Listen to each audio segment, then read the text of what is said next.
first and foremost, and I'd say most importantly, Ethan Klein has reached out and has offered me support for whatever happens with Noah Samson regarding his slander. And because of that, I'm going to be very careful with my words, because if anything, ends up happening, I don't want to botch the case like some other Australian recently did, and that up, because I think I have a case here. Well, I know I have a case here. Are you kidding me? It's textbook defamation. But I don't want to botch it. I don't want to be, and I don't want to screw that up. But I have no plans to, make empty threats about something like this, especially given the fact they have like a platform. Like, I'm not gonna be able to get away with that. So if it goes somewhere, it goes somewhere. That's the ultimate goal, and I will try to make that happen. But thank you, Ethan. Genuinely, he reached out to me on Instagram within hours of the Content Cops release, and as an old H3 fan, that there was a part of me that was like fangirling a little bit, but he went straight to business. He was very serious, and obviously I can't give details, but it was very good to see. It was very wholesome to see, because there was a point in time where I wasn't a huge fan of Ethan. Like, I started off a fan. He started to lose me for a while, but then, throughout it, no matter any of that, he's still willing to, reach out. And the story begins, as so many digital sagas do, in the middle of a storm. A YouTuber named Cameroon, an emerging figure in the sprawling web of video essays, commentary content, and the ideological battlegrounds of YouTube, had just released a piece defending Ethan Klein.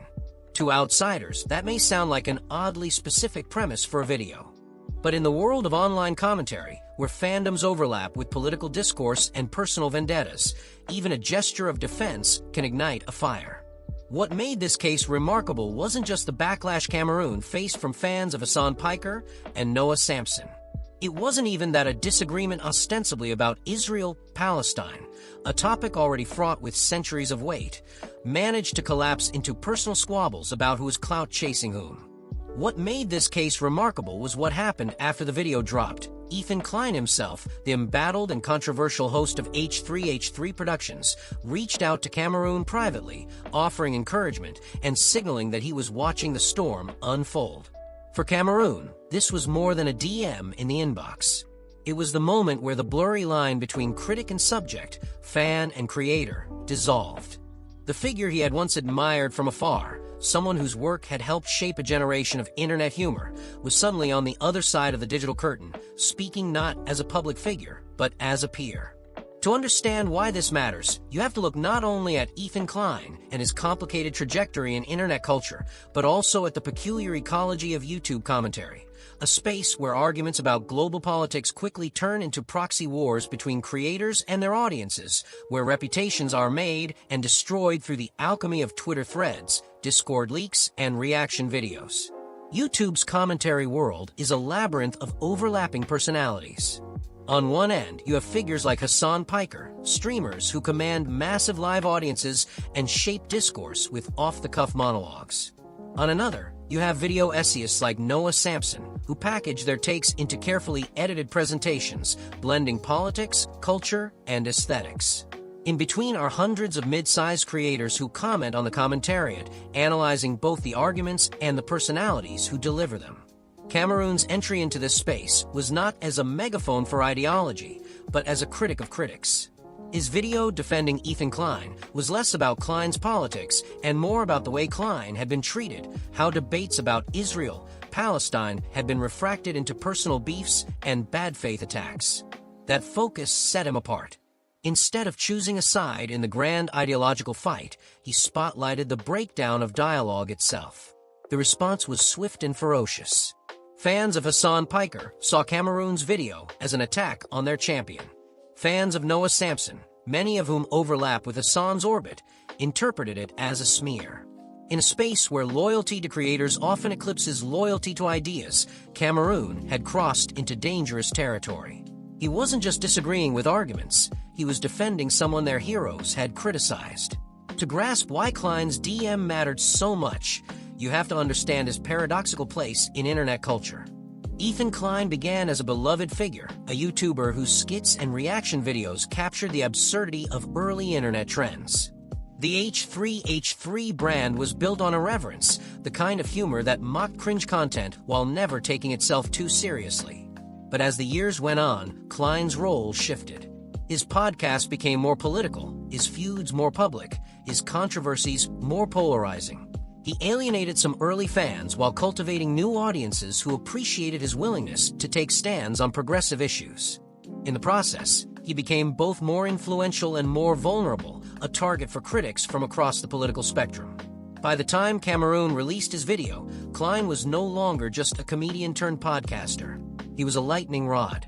For some, he was a sellout who had abandoned his roots.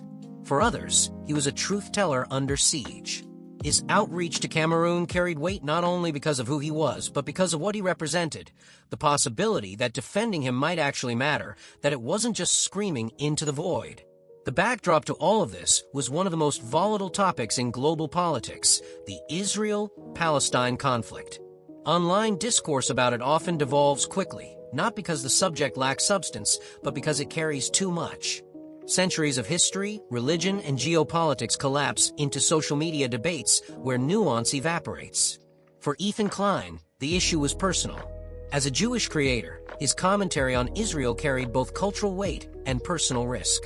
His criticisms of the Israeli government alienated parts of his audience, while his heritage made him a target for bad faith actors.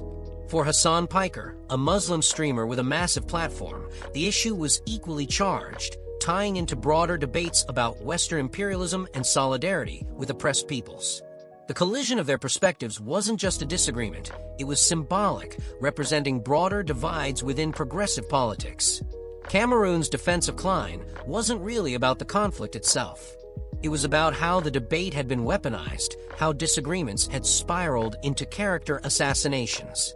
In trying to bring the conversation back to the terms of fairness and integrity, he found himself dragged into the very spectacle he was critiquing.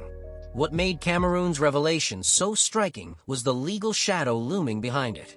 He spoke of defamation, of having a case, of not wanting to fumble it. In the commentary space, accusations of slander are often thrown around casually, but rarely pursued seriously. The threat of legal action, however, can shift dynamics quickly. For Cameroon, the specter of legal proceedings wasn't just a weapon against Noah Samson. It was a measure of how seriously he felt he had been wronged. To escalate from commentary videos to talk of lawsuits signaled that this wasn't just internet drama. It was reputational warfare with real-world consequences. Ethan Klein's outreach amplified that. Klein himself has a history with legal entanglements, most notably his landmark fair use case years earlier.